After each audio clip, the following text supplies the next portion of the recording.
Welcome back to the Go to Go podcast, man. Episode 100. NFL preseason continued this week.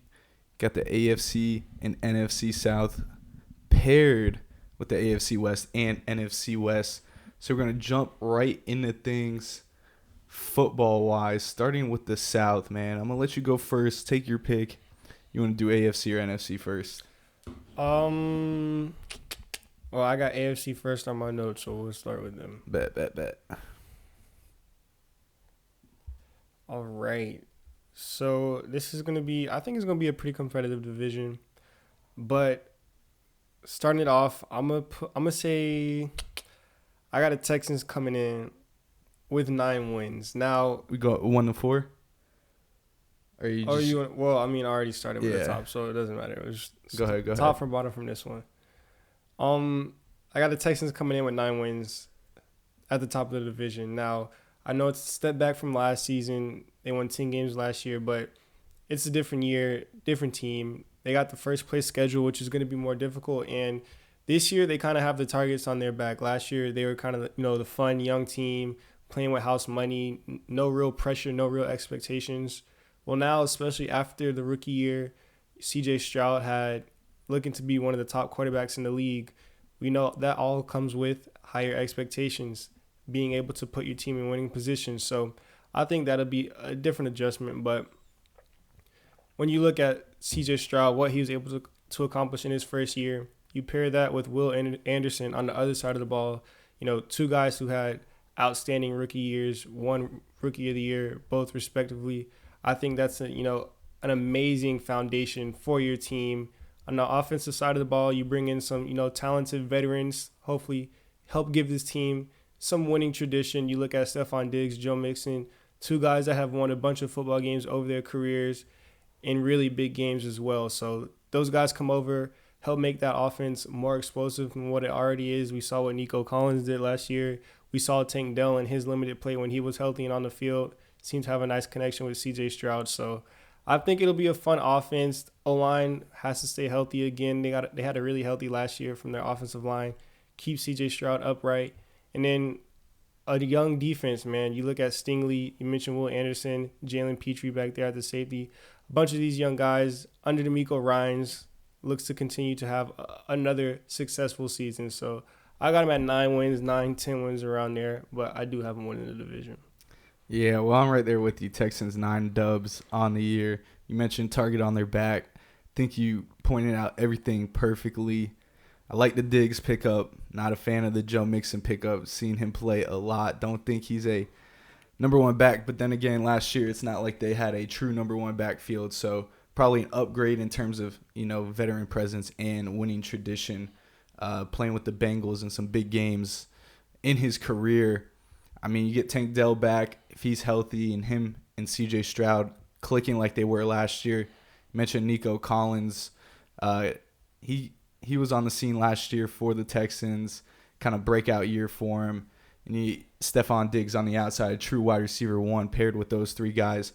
Dangerous 3-headed monster on the outside for the Texans. In the secondary, I mean, you mentioned both Offensive Player of the Year and Defensive Player of the Year on the same team. Stingley and Petrie. I mean, those are 2 dogs on the back end in the secondary as well. So I think it comes down to, DeMeco Ryans' second year, target on their back now as being a strong suitor in the AFC as well.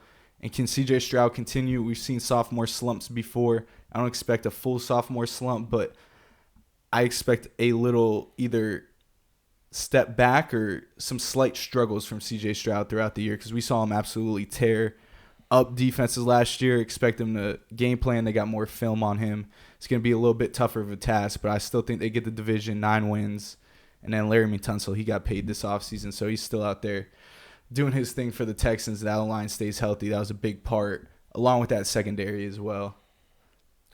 All right, and so the second team I have right there with the Texans. I think this is I'm a little on the higher side, but I got the Colts also at 9 wins. And for me, this basically just comes down to Anthony Richardson and Shane Steichen. I mean, we saw what Shane Steichen was able to do. Your boy. I'll start with Steichen, yeah. We saw what he was able to do last year with Gardner Minshew, was able to have success, literally came, one play away from making the playoffs and beating the Texans at the end of the season last year. Now, I Mm-hmm. mean, do you want to put that on Shane Steichen because it was an offensive call? Maybe Jonathan Taylor should have been in. That's neither here nor there. But regardless, you still have to give him credit for what he was able to do with this offense and his scheme.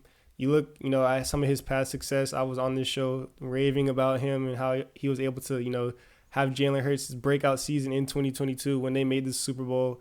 I think he was a big part of it, and we saw, how that Eagles offense regressed last year after he left. So if you pair him, and I'll get to Anthony Richardson, but, with the potential Anthony Richardson has, I think it can look similar to that Eagles offense, but just elevated at the quarterback position because when you look at what Anthony Richardson is, arguably the way he tested and, what he brings to the table, arguably the most athletic, quarterback prospect or quarterback in the NFL, period. Like, not a lot of people are able to do what Anthony Richardson is able to do at 6'4", 6'5", 240 pounds.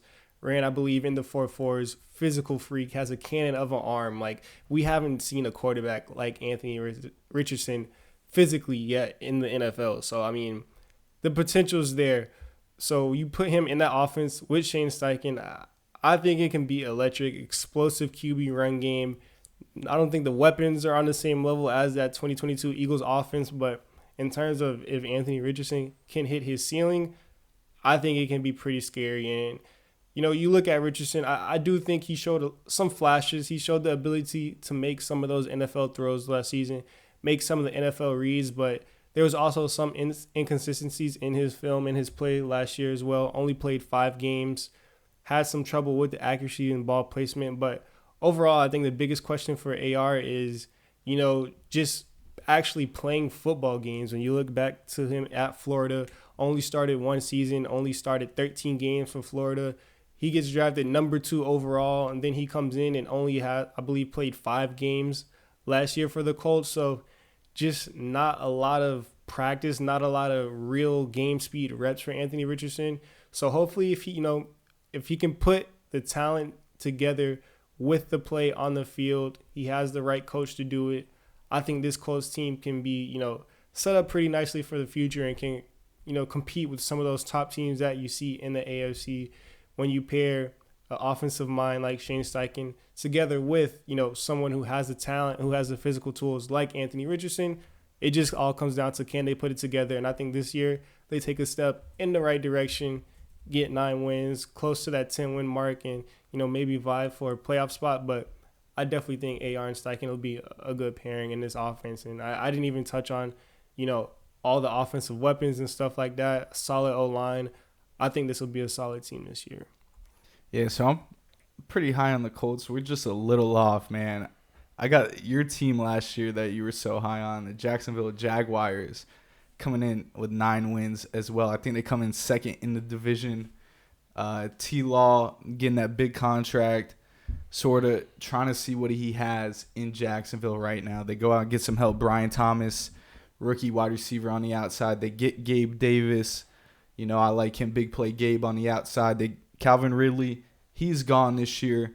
Sort of didn't see the connection between T-Law and Calvin Ridley in years prior. So sort of maybe not a scheme fit or, chemistry-wise for Trevor Lawrence possibly. This team does have holes. ETN, running back, he took off in the second half last season offensively for the Jags. And then you look at the defense, the secondary, a little suspect. I mean, they got old Ronald Darby on the outside, Darnell Savage. Not too convinced on that secondary, but that front four, something I really like on the Jags. You got Josh Allen, Trayvon Walker, Eric Armstead on the front lines for the Jags. So I like that. The secondary is a big question mark. I think in the South they can compete for 9 wins. T-Law finally maybe just a little bit of structure for him because in this league he hasn't had much structure coaching-wise, play-wise, and learning new playbooks every single year. It's sort of been not a good team he was drafted to in terms of coaching, the Urban Meyer back in the day, and he's gone through it. So I think this year contract under the belt. He's got to lock in. I think the Jags get 9 on the season. Well, we're pretty similar. I got the Jags coming at third, but I have them at 8 wins, so a 1 game difference, and I pretty much am right there in the same spot. The only thing with the Jags is I feel like I kind of feel like they've been disappointed the last couple Mm-hmm. seasons. I've been higher on them. I thought they'd take this kind of step forward the last 2 seasons where before C.J. Stroud came in, before Anthony Richardson, like when the Titans were the second best team, like this division wasn't really good at all, and it kind of seemed like the Jags were the one team that had the best chance to kind of put their foot in the door and claim the division. Where I just feel like it hasn't really happened these past few seasons, and whether it's offensively, like you mentioned, the Urban Meyer debacle and all that went down, and then some of the chemistry, not being able to connect with Calvin Ridley. There's a bunch of things, but overall, I do think this Jags team is a solid team. Trevor Lawrence, you mentioned, he got paid the big contract.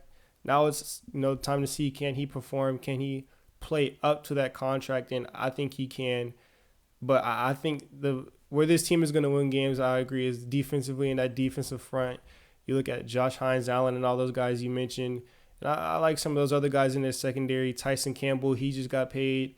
Andre Sisco, he's a solid safety. And Lou Khan at a linebacker, I think led the league in tackles the last couple seasons. Year, so yeah, he's a really solid linebacker. So I think the defense is going to be solid. It just comes down to, can Trevor Lawrence step up? Can he get that connection going with some of these receivers? Like you mentioned, I think it's going to be his third year in this system now. So he should kind of have things under control, under the belt. So I think they will be a good team. I just think this division and teams around there are going to kind of take advantage of the Jags, not fully claiming. Like, I just talked about how I think the Colts and Anthony Richardson have a higher ceiling. And we saw what the Texans were able to do last year with C.J. Stroud. So a lot of these young guys on these other teams seem to step up and kind of take control of the division, whereas the Jaguars seems like at this point, depending on how this season goes, they kind of let it slip through their hands, where the past few seasons, I think they had it lined up perfectly. But I think they'll definitely still be competitive. It's just tough. I think this is going to be a really close division. And like you mentioned, the AFC, there's a bunch of really good teams. So it's going to be tough. But I got them at 8 wins. So right around that 8-9 wins category. I could see the Jags ended up winning this division if everything goes right. Or I could see them coming in third place. I think the top 3 teams in this division kind of interchangeable and will be pretty close. Nah, I agree right with you. I think the Jags are kind of missing that dog factor, that team leader. I mean, T-Law not really, too vocal with it. But moving on, I got the Colts coming in. I got them at 8 or 9 wins as well, interchangeable. I think it was perfect the way you said it. AR, we know his high ceiling. Can he stay healthy? You mentioned lack of game reps, even from college into the NFL. We'll see what he has in regards to that. I mean, you get Jonathan Taylor 2 years ago, league's leading rusher, missed a lot of time last season. You didn't even mention the weapons on the outside. They're not as good as the Eagles, but you got Michael Pittman, Josh Downs, who does have a high ankle sprain. He's questionable for week 1, I saw today. Alec Pierce on the outside as well. Some good weapons. They just drafted A.D. Mitchell, too. Oh, yeah. Adonai Mitchell on the outside as well. So they do have some weapons on the outside. They're trying to build for AR, and being a mobile quarterback, the threat of the run is always so huge, creating for other players as well. And then you look at that defense, maybe a couple question marks, but they have a solid core. D-line solid. They get Latu from, I believe, the Chargers. You got DeForest Buckner, Kwity Paye, and I think the Colts could be, a real team depending on AR, obviously, with his ceiling. So much hype last year. Questions about his accuracy coming into the league, sort of balled out for those weeks he was in the lineup. And you mentioned they were just 1 game removed of Gardner Minshew leading them to the playoffs. So AR definitely higher talent-wise than Gardner Minshew. They could do a lot of damage. I got them 8-9 wins. I'm going to put them for 8 right now. I'm going to give them that 3rd place in the AFC South.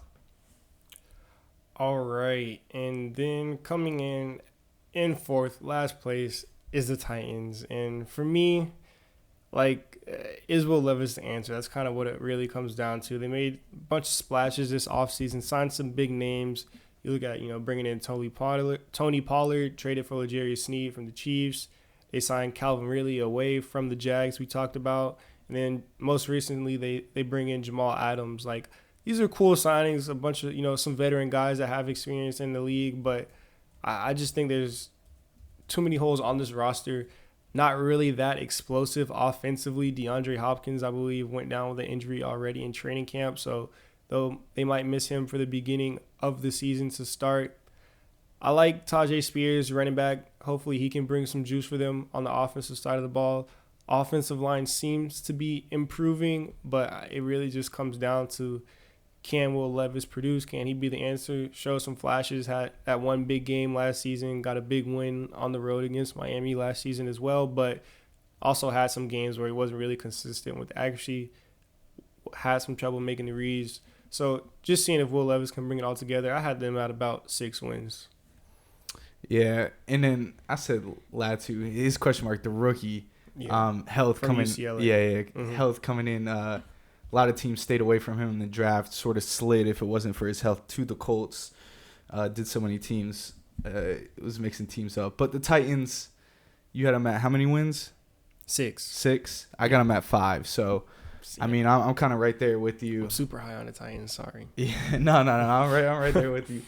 They get Calvin Ridley. They get L'Jarius Sneed. That's cool and all. Offensive line was absolutely atrocious for the Titans last year. Will Levis fighting for his life. Mm-hmm. You mentioned that Dolphins game.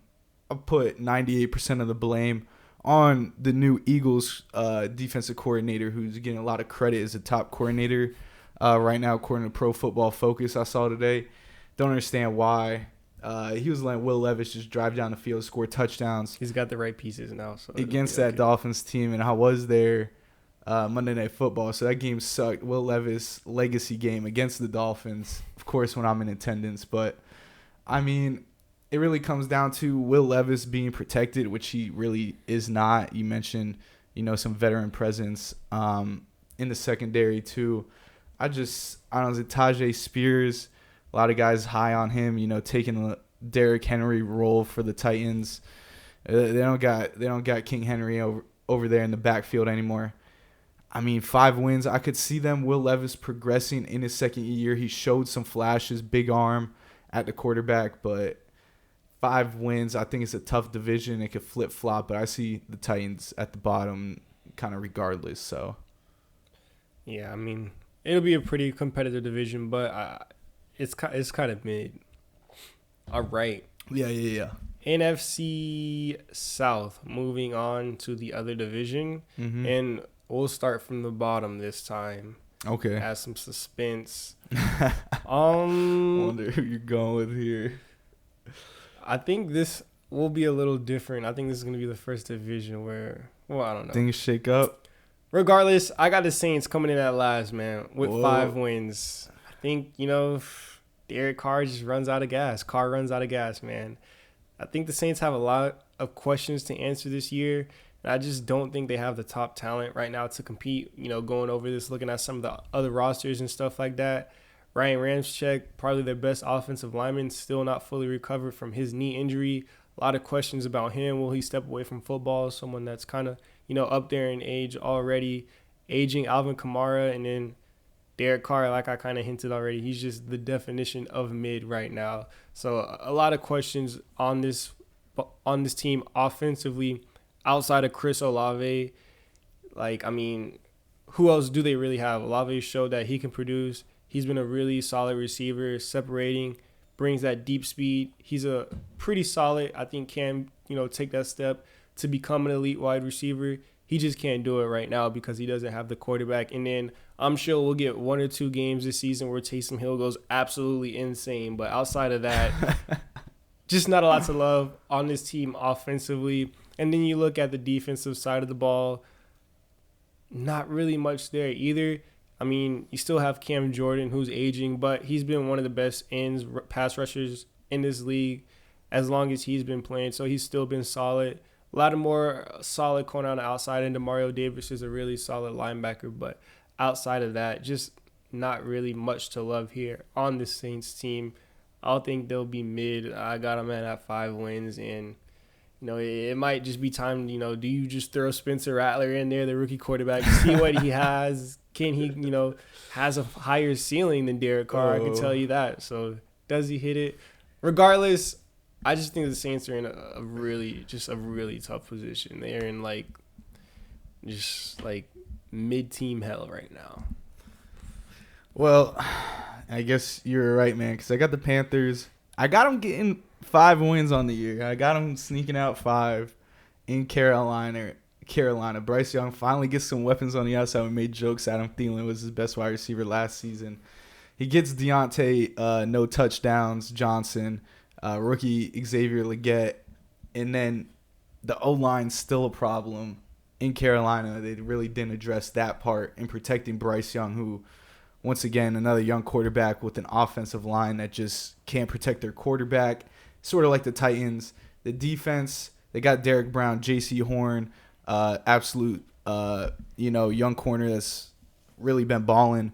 They get Jadeveon Clowney, not a huge fan of him in terms of effort and playing without a true, number 1 top 3 edge rusher in the league. But I think the Panthers 5 wins. They need to address that O-line. They finally get Bryce Young some help on the outside, so I like that. And you said, the Saints were mid. I kind of got them at the mid anyways, but I got the Panthers sneaking out 5 wins on the season. All right. Well, let me see. Well, I'm going to just say this. I got the Bucks and Panthers both coming in at 7 wins. So, Whoa. It's pretty much the same there for me. So, I'm going to just say the Panthers first. I would say they come in 3rd place. But I think, this has to do with Bryce Young and then their new head coach, Dave Canales. I think he's going to be a real big part in why we see Bryce Young succeed. Canales has had some success. He was there in Seattle with Pete Carroll when they went on those Super Bowl runs. And most recently, he was their offensive coordinator when we saw, the Geno Smith revive when he came. He did it right back, had his comeback player of the year season, and kind of, caught the league by surprise, had a lot of success. I think Canales had a big part of that. And then you look at what Baker Mayfield was able to do last year with the Bucks, kind of the same thing, bouncing around, left Cleveland. He was in Carolina, then he was in LA, found his home in Tampa with Dave Canales, who came over and was the offensive coordinator, and that team had a lot of success as well with Baker. So if Canales can kind of keep that same trajectory and kind of work that magic that he has with quarterbacks and help Bryce Young come along, the talent was there, the IQ, the processing, he has the arm to make the throws. It was more of, just the size and can he, withstand the physicality of the NFL. So if Canales is able to help Bryce Young put all those traits that we saw that made him the number 1 overall pick, if he's able to put that together, I think the Panthers will take a step in the right direction. You mentioned the weapons. I think they're, not one of the best, weapon rooms in the league, but definitely should be better than last year. Deontay Johnson, you touched on him. Rookie Xavier Legette looks a lot better when Adam Thielen is your wide receiver 3 than 1. So let's just say that. Terrence Marshall's still there. A lot of young guys that, can look to take another step this season. The running back room is solid. Chuba Hubbard, Miles Sanders, and then the rookie, I believe, Jonathan Brooks. He's coming off an injury, but a super explosive running back. Maybe he'll be there earlier this season, but just add another element of explosiveness for that offense. But, I agree. You did mention the O-line has to stay upright. Definitely got to get that right. I agree because, with Bryce Young and all those concerns, you want to keep him upright. But I think this team takes a step in the right direction. I think the defense also makes some strides as well. They got a okay defense. But the main priority for this Panthers team is, getting Bryce Young right, making sure he's the QB of the future, and, investing as much as you can into making sure Bryce Young works because he was the number 1 pick and you moved, heaven and earth to move up to number 1 to get him. So gave away a lot to kind of put everything. You went all in on Bryce Young, so now you want to just use all your resources, use everything you can to make sure Bryce Young works out. And I think so far the Panthers, they haven't done anything astonishing. They haven't done anything great kind of like the Bears have, and we'll talk about the Bears when we get to them. Just comparing, kind of situations for rookie quarterbacks, or young quarterbacks. But I think this is a step in the right direction. I think Bryce Young takes a step forward in his career, and I think Dave Canales is a big reason for that. So I think the Panthers can get to 7 wins. Yeah, I just remember last year. I forget who they were playing, but I still remember 4th and 15 at your own, 15, and they called a wide receiver bubble screen to try to get a first down. So game on the line. Third place, I got the Mid Saints. I told you they were mid 7-10. I got them getting 7 wins. You mentioned it, Olave on the outside, Derek Carr. What does he really have left? Cam Jordan, obviously, when he's on the field and playing, he's one of the best at his position. You get Chase Young. What does he really have? Rob Prospect. Don't know what's going on with him. Kamara, I still think he's got something left in the tank. Rashid Shaheed, do we see something from him this year? Had a lot of hype last year coming into the season. Didn't really see too much from him. You mentioned Lattimore. I like the Fuaga pickup in the draft. Solid, but that O-line still at other spots very spotty when it comes down to it. I think they get 7 wins. I think, a couple breakout games, big games from Olave and Kamara could get it done. But, you mentioned, I think they just sort of something has to hit reset in New Orleans. They've been cap space. They've been down since, I think, 2015. They've had 0 cap. So I just sort of just still sitting there. I got them 7-10 coming in at third place. So then I got the Bucks coming in at second, but I think the Bucks, Panthers, and really the Saints are kind of all in this same category, clumped together, all, within each other, within 2 wins. But I like the Bucks roster a little bit more. They have a little bit more experience on this team. But I think it comes down to, can Baker keep up? I just talked about Dave Canales and how important he was for Baker Mayfield's success and now how he looks to turn around Carolina. So can we see the same Baker as we saw last year, or does he revert back to, I can tell, how many times have I heard you, Baker, worst feet in the pocket, has no mechanics. Well, that got cleaned up last year with Canales. So hopefully Baker can keep that together and keep this Bucks team on the up and up. He had a electric connection with Mike Evans last year, who even dropped a couple other touchdowns and long passes. So that could have been even better. Chris Godwin, he's back healthy, back in the slot, a solid O-line. And then, defensively, they're going to be coached up well. They're going to be solid. They're going to make some plays on that side of the ball. So I think the Bucks they have a somewhat tough schedule in this division as well, where, the Falcons, who we both think will eventually win this division by process of elimination.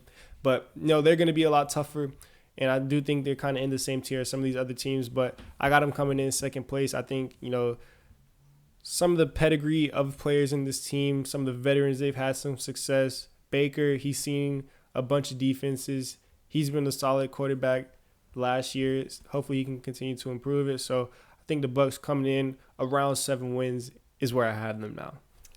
Yeah, man. I got the Bucks 8 wins on the year, 8-9. My question is depth at corner and sort of an edge presence over there in Tampa, being able to get after the quarterback. Wirfs gets paid this offseason. Can the receivers stay healthy? You mentioned Chris Godwin coming back. If he could stay healthy.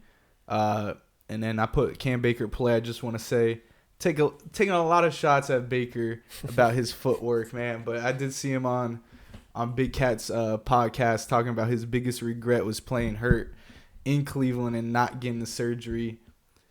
He finally took accountability. I think that's the one thing he did lack in his career before was just accountability. I think he's matured as a player. I want to see Baker do good. Footwork, still always a question mark, but he was balling in Cleveland when he led them to the playoffs. I still think he's capable of that. He has good weapons on the outside, a good tackle to protect him as well. The questions sort of on the defense, you have a stud in, Antoine Winfield on safety position, but there's a lot of holes outside. Veteran presence, Vita Vea is sort of, clogging up and playing that nose tackle position at 3-4. But you look at it, I think the Bucks, I think they get 8 wins. I think they could get 9, kind of interchangeable, but question marks can the receivers stay healthy? We know Mike Evans, Mr. 1K, dropped a lot of passes last year. If he could clean those up, maybe the Bucs could squeeze out possibly 10. But I got him coming in at second, 8-9 on the year. All right, and winning the division, I have the Atlanta Falcons coming in at 10 wins. And the biggest thing for me, going over this Falcons team and looking at it, everything is just, they finally get a return on their investments. They invested in Bijan Robinson, Drake London, Kyle Pitts, high draft picks, top 10 picks. Two of those guys, I believe, went number 8 overall. And now they finally have a quarterback that can get them the ball in Kirk Cousins. Older quarterback coming off a tough injury with the Achilles. But prior to that injury last season, I always go back and talk about that game against the 49ers. He was literally playing MVP level football. Kirk Cousins was in the pocket, dealing, having his best season so far. I believe he was leading the league in passing yards. And even though he got injured during the season, I believe he was still top 10 in passing yards. So he was throwing the ball all around the field, having his best season yet. So if he can get remotely close to what he was before that injury, with all the weapons around him, with that O-line and how they like to run block, coming off those play actions, he'll be running a very similar offense as he was in Minnesota, coming over from, LA, that Sean McVay scheme. Their offensive coordinator, I forgot what his name was, but I believe he was the offensive coordinator from the Rams. And KOC, he came from the Rams. So it's pretty much going to be the same exact system. What Kirk is comfortable with. I know all the hype coming around saying they drafted his name, Penix, with their first round pick. I mean, I get it, I understand. You got to have a backup quarterback. I mean, we see it every year. It feels like every single team's backup quarterback ends up playing. So I don't hate it. Maybe you could have put some other investments in positions of need or some. There were some spots that definitely could have used more help, but I don't hate it. I kind of understand it. Not what I would have done. But regardless, I think this team is going to be definitely taking a step forward. Defensively, they'll be solid. Raheem Morris, he'll coach those guys up. Look at Jesse Bates back there, AJ Terrell. They got some studs on that defensive side of the ball. Grady Jarrett on the D-line. So I like what they can do defensively, but I just think, the big thing for this Falcons team is going to be all of those young guys, all of those. Everyone hated them in fantasy. Everyone hated Kyle Pitts, Bijan London because Arthur Smith not using them right. And then Desmond Ridder not getting them the ball.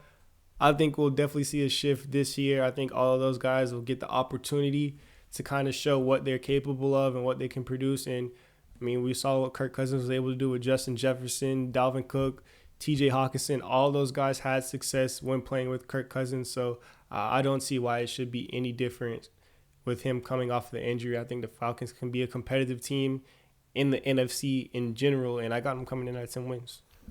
Well, at least at the top, we're on the same page. 10-8, got the Falcons on the year. You mentioned the only thing I like about that front seven sort of is Grady Jarrett. I think that's probably their biggest roster issue is that front seven. Back end's real good. You mentioned the weapons on offense. Finally have a quarterback that could throw them the rock.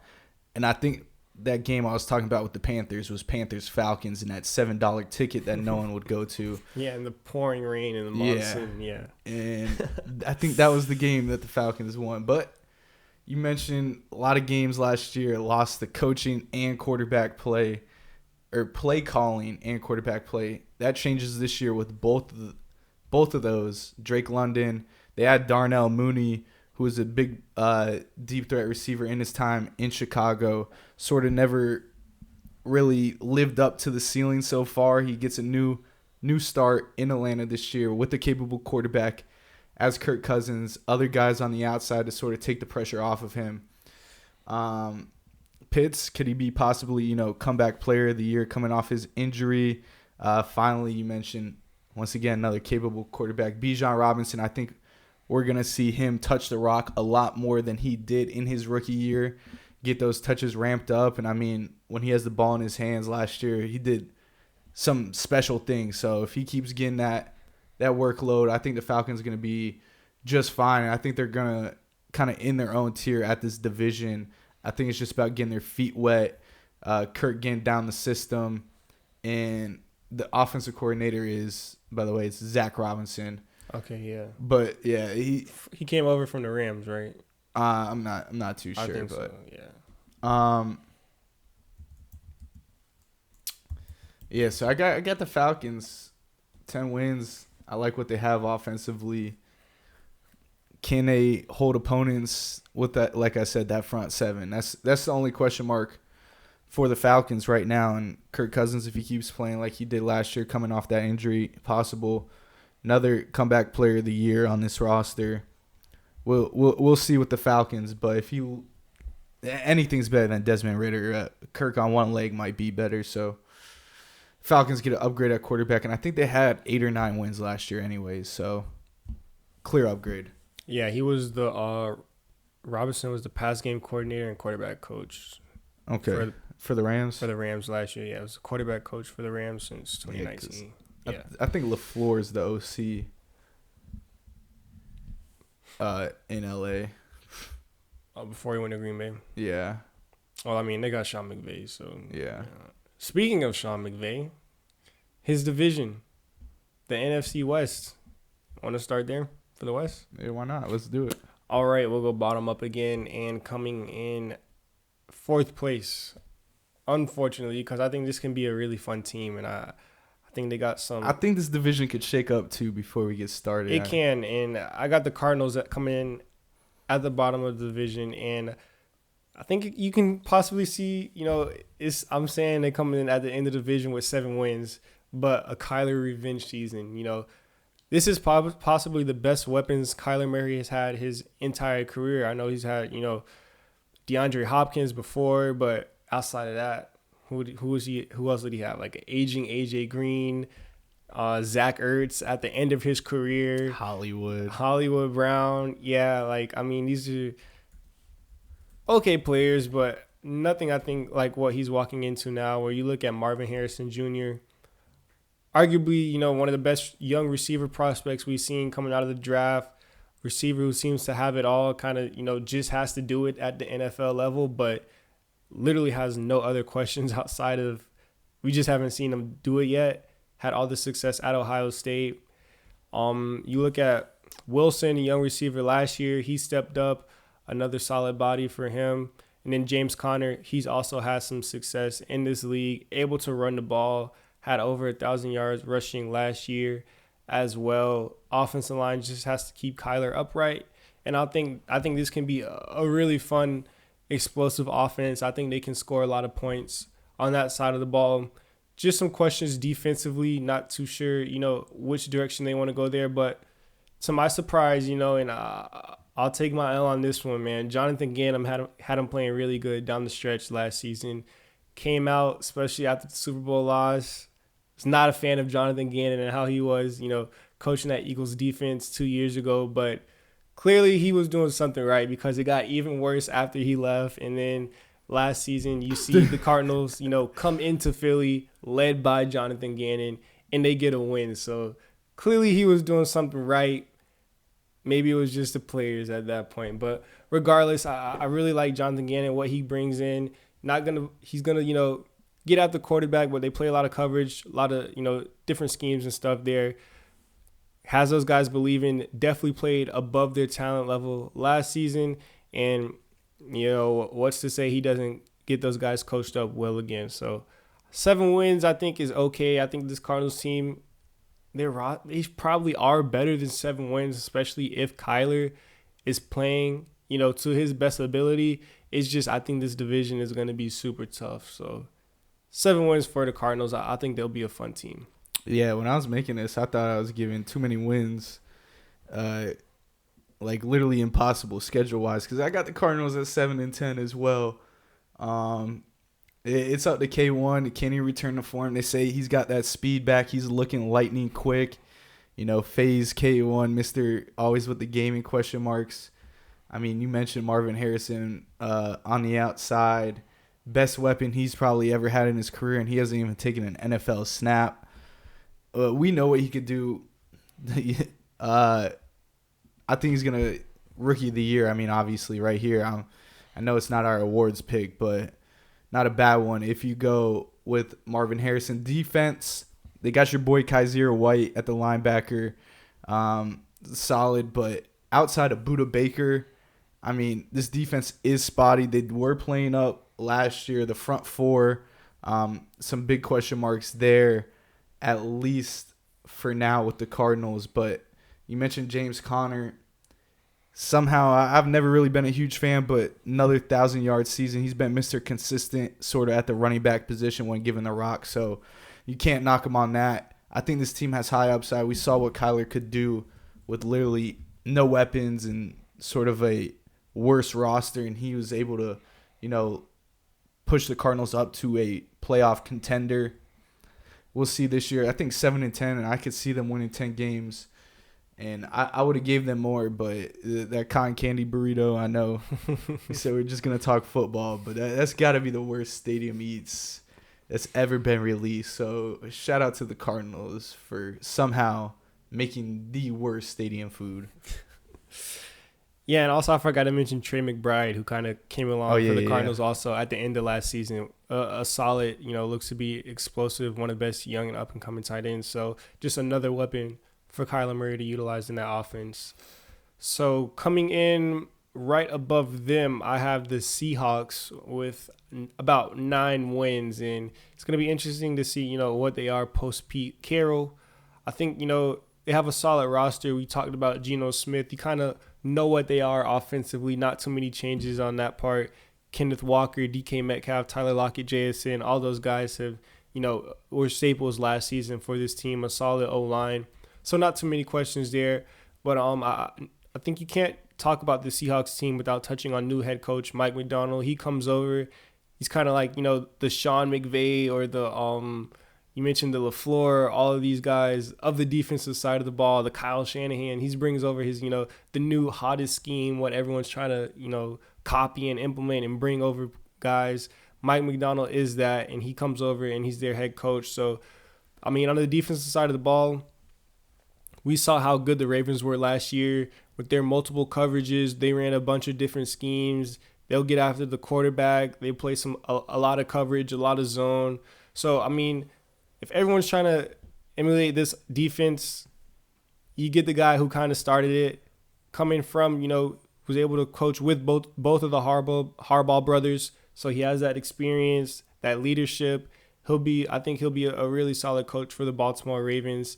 Had that defense playing at a really high level last year, and coming over to the Seahawks, I think he'll step in kind of similar to Pete Carroll. He was that defensive coach, had that famous, Legion of Boom, that cover 3 defense that everyone knows about. So I think Macdonald can possibly come in and do something similar with this Seahawks team, because on the defensive side of the ball, you look at Devin Witherspoon, Tariq Woolen, they got some guys in the secondary, some question marks on the linebackers and D-line, but I mean, when you got a coach like Mike Macdonald who showed that, on the college level and at the NFL level, he's able to have success, I think it'll be really interesting to see how he coaches his team and kind of how he, is the lead of the NFL defense. He's kind of like the, Mike Macdonald. I'm naming all these really highly thought of offensive coaches. He's kind of like that on the defensive side of the ball. So probably the most sought after head coach hire this offseason when you look at how things shook out. But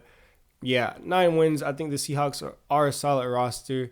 Kind of just comes down to, that defense and Mike Macdonald and how he can get those guys playing. And once again, just a tough division. That's really all it is.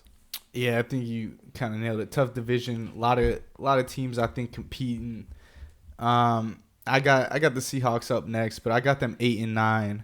And it's sort of up to Geno Smith. Kind of had that comeback season 2 years ago, was sort of downgraded last year, returned to old Geno form a little bit.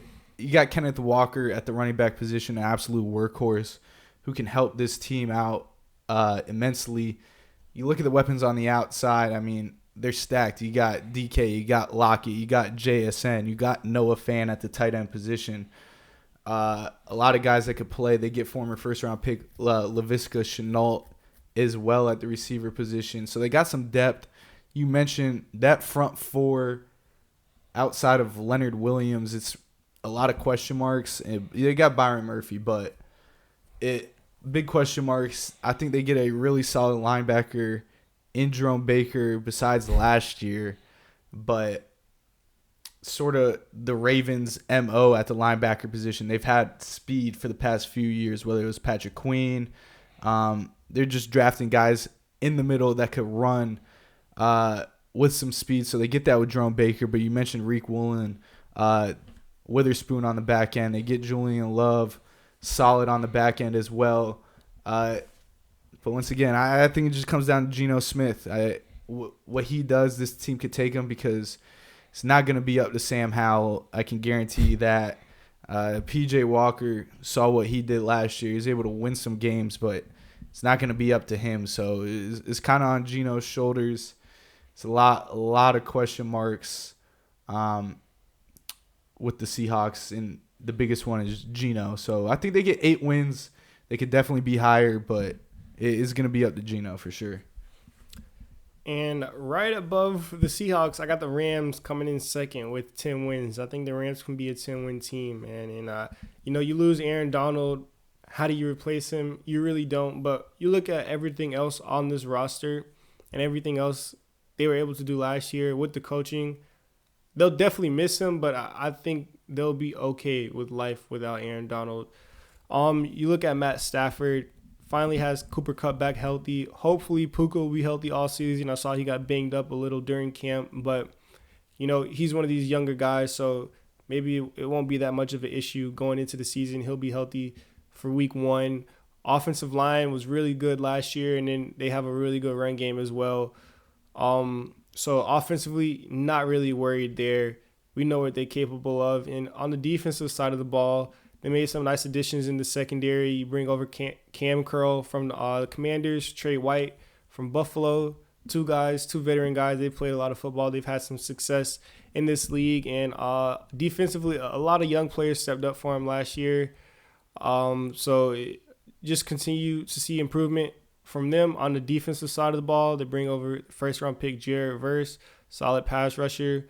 I believe Kobe Turner was the defensive end who stepped up for him last year, had a solid season as well. So you can't really replace Aaron Donald, but you can do, as good as you can to try to emulate somewhere near the success that he brought for that defensive line because, all the way up till he retired, Aaron Donald was just arguably the best defensive player, best defensive tackle, interior rusher in the game. So that's definitely going to be, an impossible kind of hole to fill on that team, but they had some success from young guys last season on the defensive side of the ball, and Matthew Stafford and those guys on the offense, they're going to be solid. I mentioned that run game.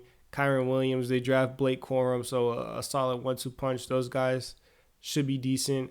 I think the Rams will be a fun team. They'll definitely be looking to compete for a playoff spot, compete in the NFC, and I got them at second place with 10 wins. Yeah, I got him second place, 9 wins. I could see him getting 10 wins. You just look at this team up and down offensively. They got the talent. You mentioned Cam Puka stay healthy. He's a little banged up right now. Him and Cooper Kupp last year, the best 1-2 punch when it came to receiving core, probably one healthy on the field together. You follow that up, Kyron Williams, the steal of the draft last year. He balled out for the Rams. You draft Blake Corum in the 3rd round this year, who is an absolute workhorse over at Michigan, was their entire scheme in winning a national championship. You mentioned the defense. I think Jared Verse is stealing the draft. They get, a great edge rusher. They get Trey White. Can he bounce back from his injury at his age playing, a DB position in which the older you get, the fall off is tremendous and much quicker than a lot of other positions. You get Cameron Curl. You still have John Johnson, veteran safety on the back end. So they got some guys that could play. The question is age and health on that back end. But I think the offense is going to be fine. You have Tutu Atwell, who had some games last year as well where he just absolutely balled out.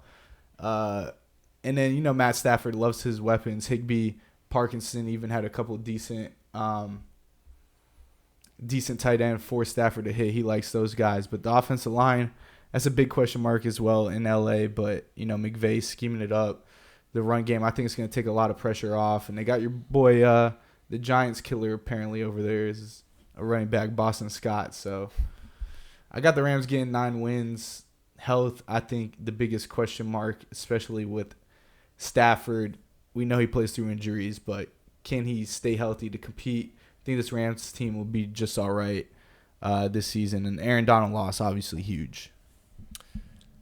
All right. So it sounds like I'm a little higher on the Rams than you. But moving on. I'm pretty high on them, though. I think they'll be all right. Moving on to, I think, kind of the consensus top team in this division right now, the 49ers. Got them at about 12 wins. I think they'll be kind of right where they left off last season.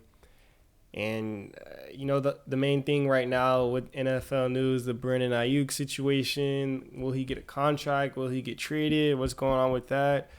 Regardless if Brandon Ayuk is on this team or not, I think they're still a 12-win team. No Ayuk, no problem. They'll be fine. We talked about Shanahan, how he schemes all those guys open. I think that's the main factor in this offense. Him and Christian McCaffrey, I think those are the two main staples in this offense. You can kind of plug anyone in with some talent, anyone in that is good enough to run routes and understand that offense, and I think they'll be just fine. But even if they don't have Ayuk, you look at who they bring over in the draft. They got rookie receiver Ricky Pearsall, had a solid season at Florida last year. They still have Juwan Jennings. He made, a couple big catches down the stretch for him. They really like him, a really good run blocker. And then you still have Debo, kind of the Swiss Army knife, line him up in the backfield at receiver. And Christian McCaffrey, arguably the best player in the league, not named Patrick Mahomes right now, best non-quarterback in the league. You can argue that. In that system, he runs wild. And defensively, I think they're still going to be good. It sucks that they lost Jay Greenlaw in the Super Bowl, but Fred Warner is still there. They're still going to get after the quarterback with Nick Bosa. Secondary is still going to be good. I believe Fuanga, he comes back off of that injury, so you'll have him back there this season.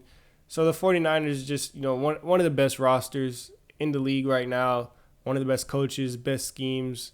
So they'll be fine. 12-win teams looking, I think they're one of the top teams in the league, one of the championship contenders, one of those teams that'll be, at the top of the seeds in terms of division rankings. So, yeah, Niners, their championship window is still open right now.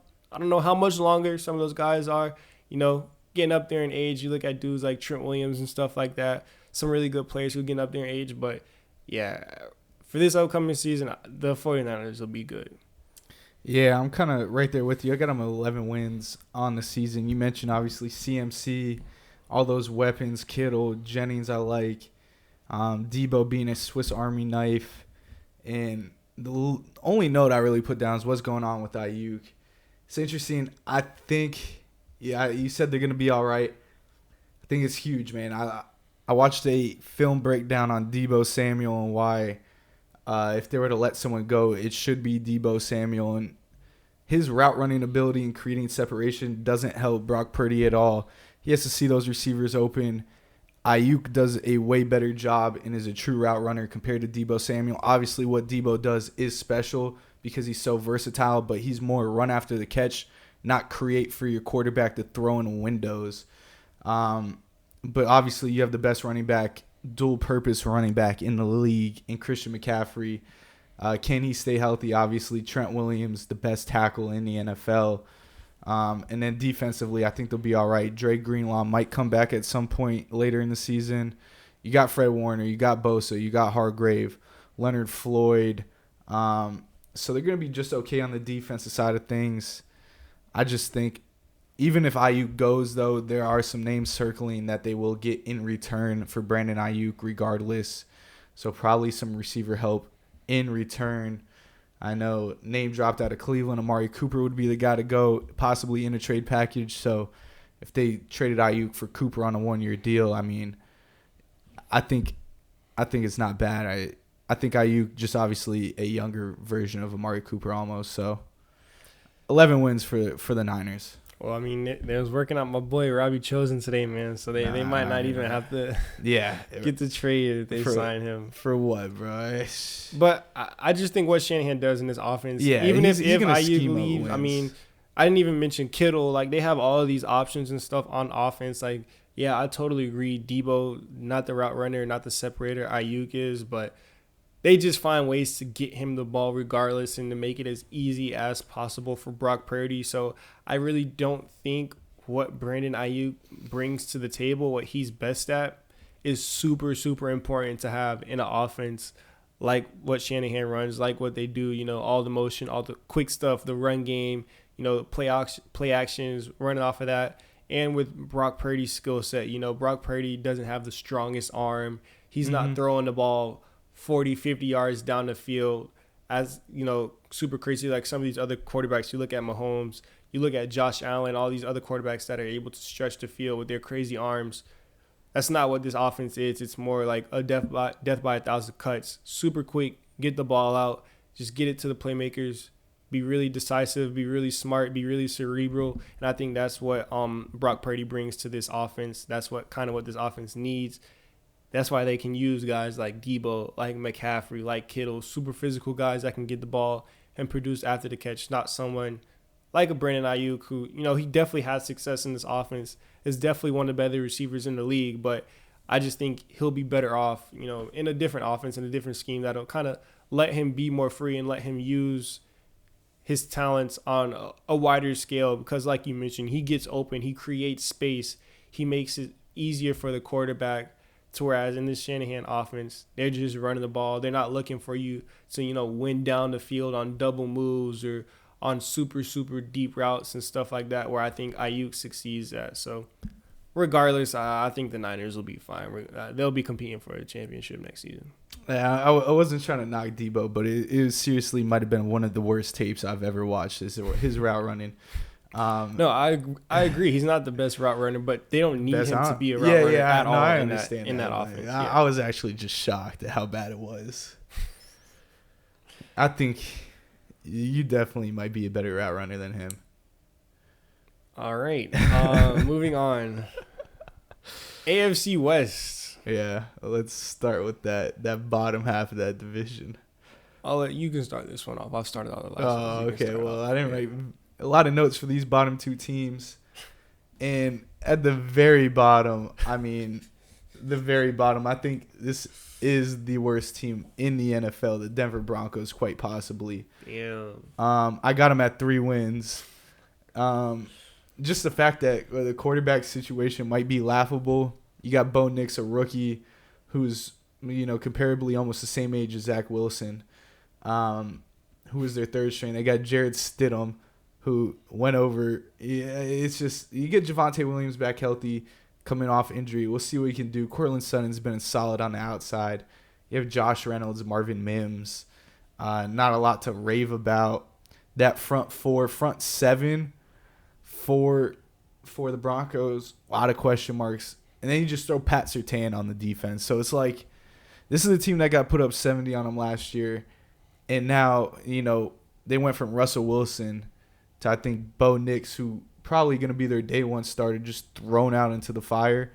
Going to be a lot of growing pains. So I think 3 wins is pretty much it for this team. They got I just don't think there's much to rave about. Anywhere besides Courtland Sutton and Javonte Williams, possibly. That's literally what their team relies on, I think. And obviously, Pat Surtain is one of the most elite corners in the league. But what can one man do in the DB room? All right. Well, I have a different team coming in at the bottom of this division. But the other team's not far behind. Yeah, the Raiders. I got the Raiders at 4 wins. I think this is one of the most interesting constructed rosters in all of football, where you look around and they have some pieces that are ready to win right now. You look at Devontae Adams, what he was able to do on the offensive side of the ball, all of those other weapons. Jacoby Myers, a really solid wide receiver too. You look at the 2 tight ends, young guys, but 2 guys who, seems to be ready to produce right now. Brock Bowers, Michael Myers, 2 guys, solid tight end room. they have the weapons there. And then you look defensively. I mean, arguably the best, pass rusher defensive tackle duo when you look at Max Crosby and Christian Wilkins, who they brought in from Miami and kind of his breakout season last year. I mean, that defensive line is going to be going. They're going to be coached up. They're going to be playing solid on defense. They had some takeaways on that side of the ball. Jack Jones played well for him last year coming over from the Patriots.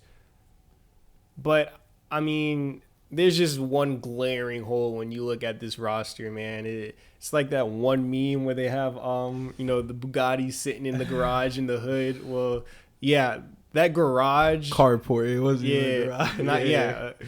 Exactly. Well, that garage or that area is the most important part of the team, and it's at the quarterback position where you look at Gardner Minshew, and then you look at AOC, Aiden O'Connell, who seems to be, quarterback 2, quarterback 1 battle right now.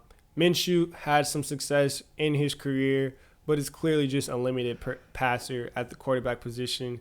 Doesn't have the strongest arm. It's just kind of limited physically in terms of playing the quarterback position. And O'Connell, young guy, had some flashes last year, but ultimately just doesn't seem like he's going to be the number one answer for this team.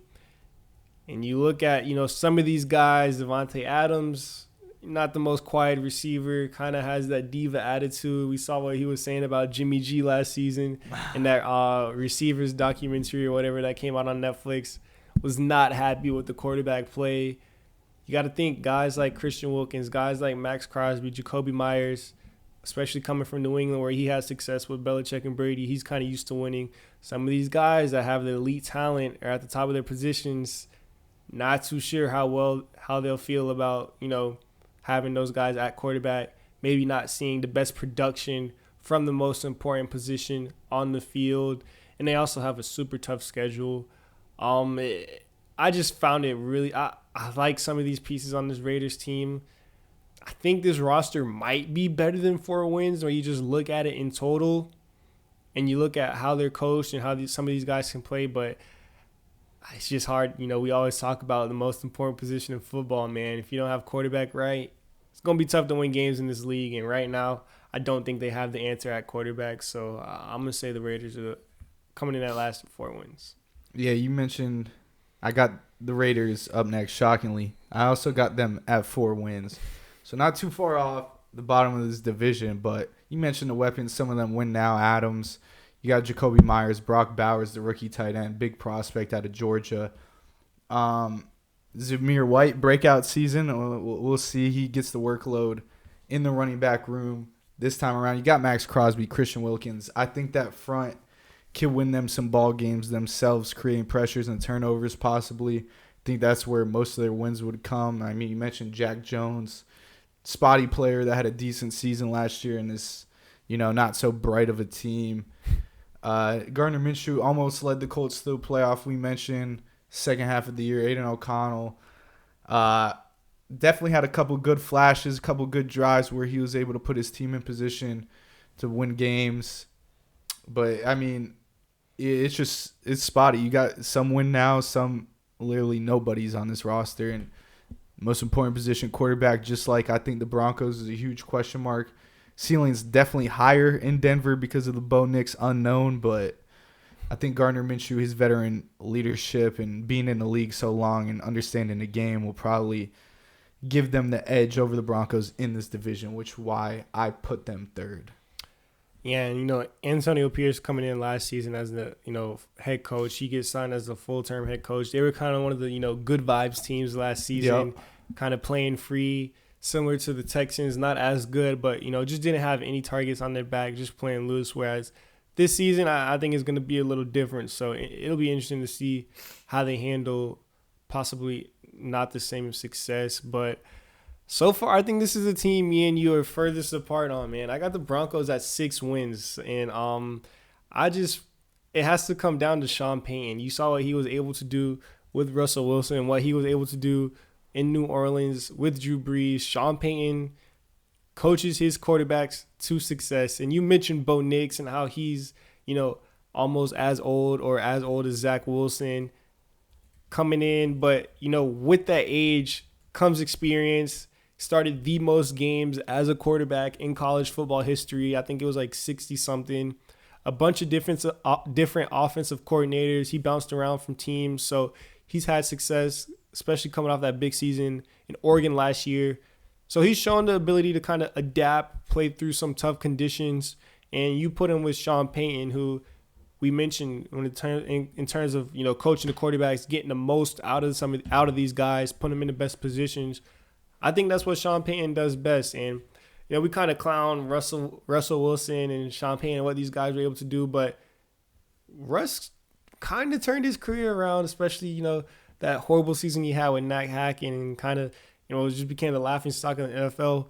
Sean Payton cleaned some things up, got it right. It seems to be butting heads at the end of the season last year. That's why they moved on from Russ. Now Sean Payton gets his guy, that Bo Nix, all throughout the draft process. Reportedly, that's who Sean Payton wanted. That's who he wants to run his offense. Russell Wilson, more of the drop back, let it rip, kind of wait for the play to develop, hold on to the ball a little bit.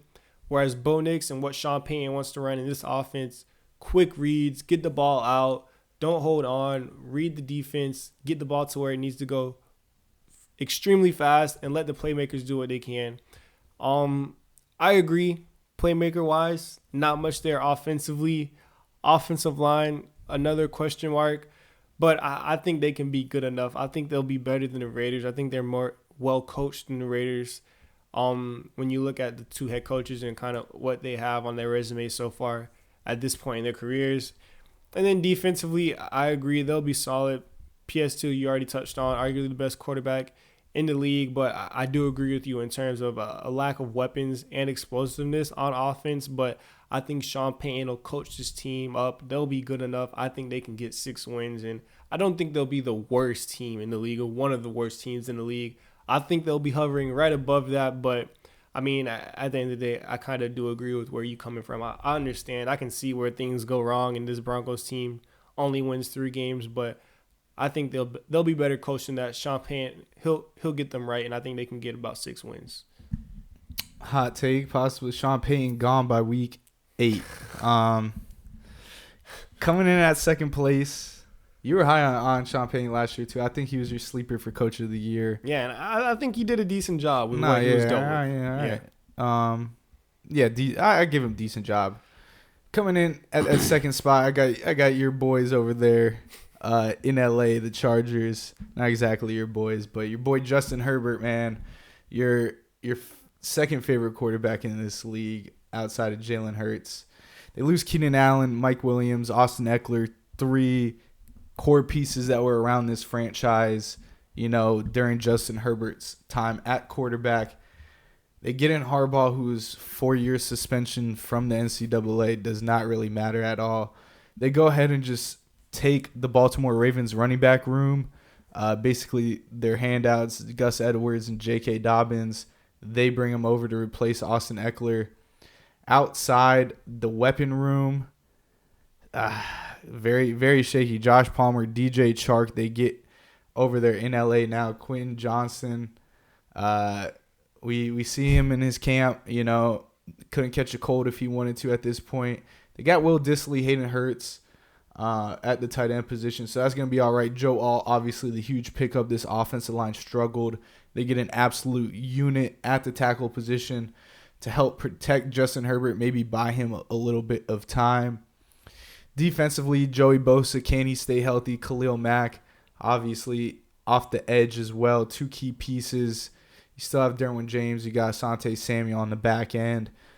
Health, I think, is a big question mark. And I think Harbaugh could lead this team to 9 wins on the year. I think it's up to Justin Herbert. Finally has a tackle protecting him. And the question is, can his receivers make any type of plays and become playmakers on the outside? I think Josh Palmer's solid.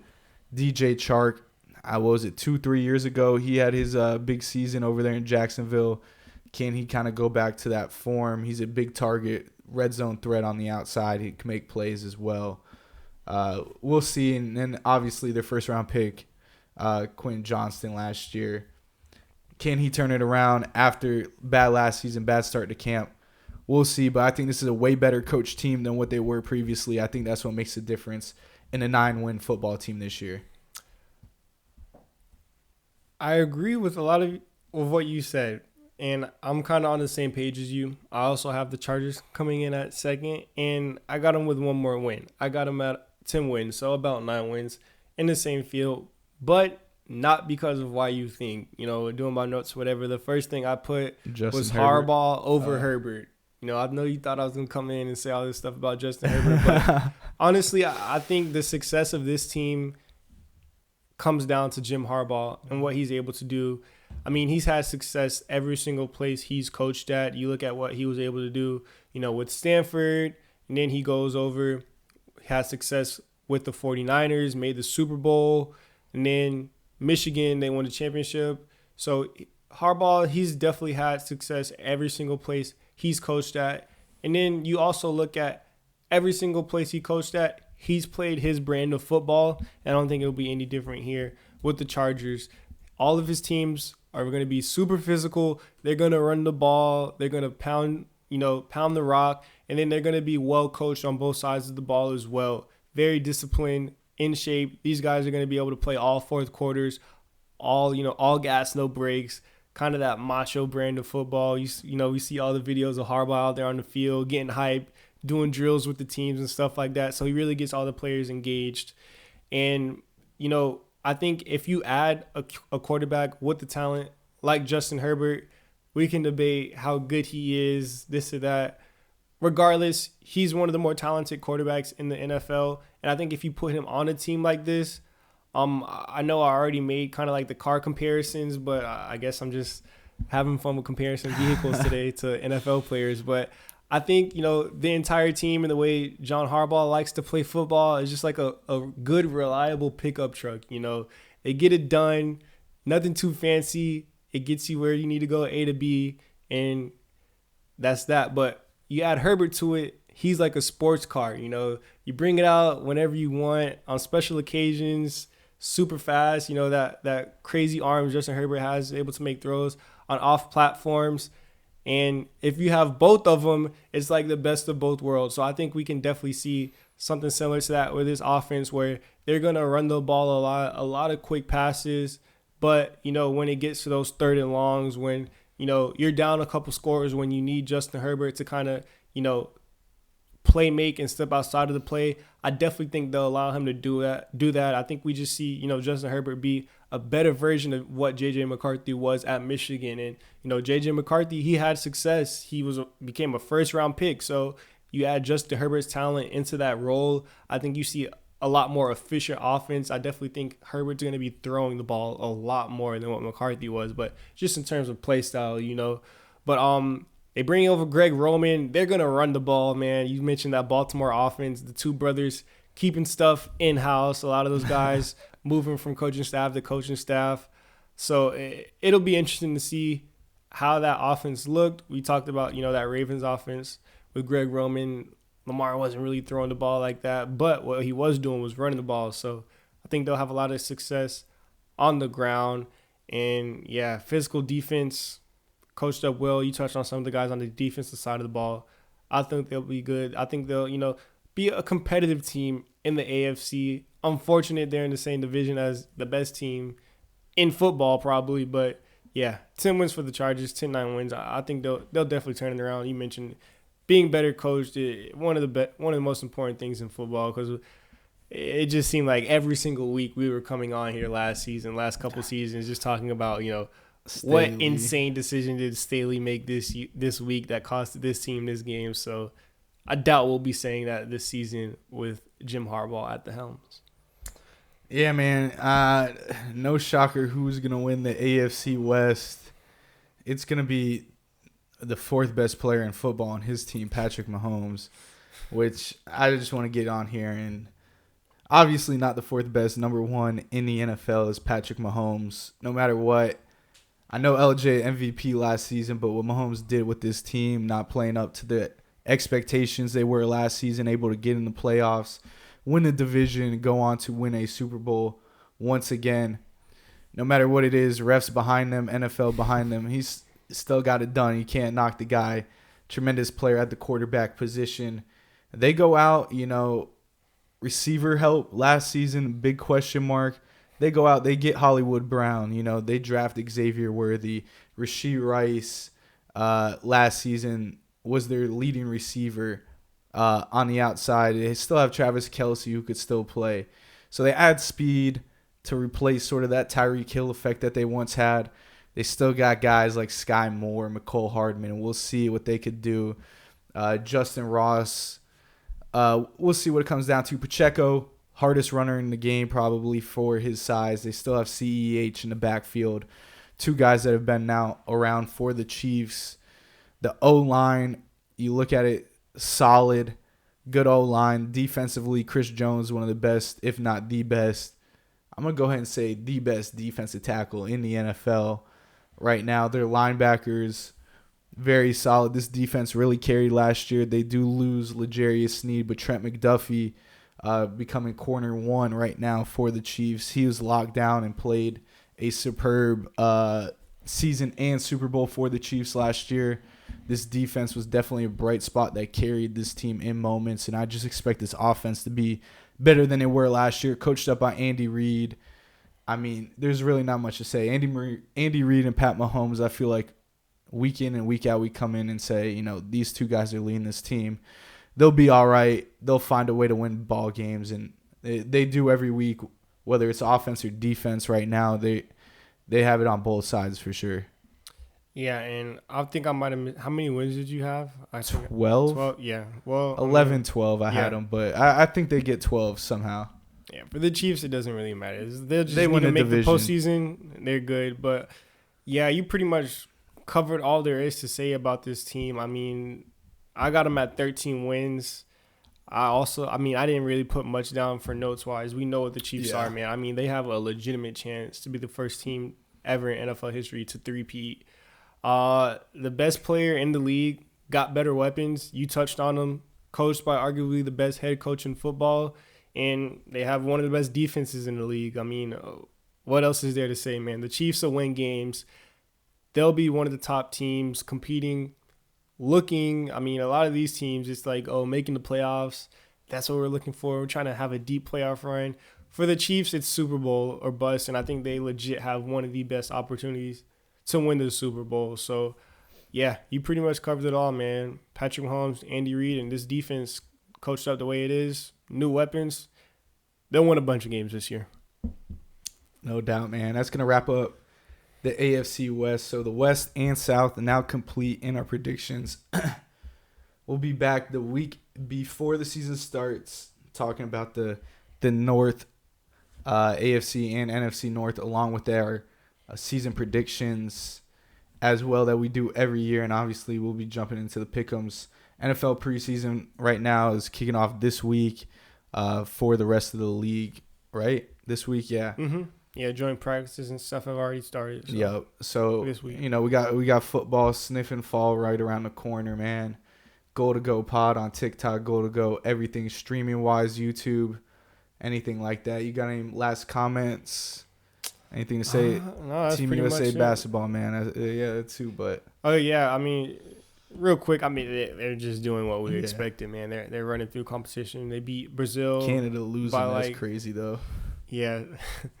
To France, right? Yeah. They had and Gobert didn't even play 3 minutes. Didn't even need and Draymond Yeah. sent his shots, but what's new? Yeah, lackluster play from Jamal Murray on the Canada side of the things, but yeah, that team just didn't really have any like real size, a bunch of guards running around, but yeah, Team USA looking locked in, man. Just beat Brazil in the knockout round. I believe they're playing Serbia again, who they beat twice. First game, and then they beat them in the exhibition as well. They're familiar with this team at this point. Should look to beat them again, and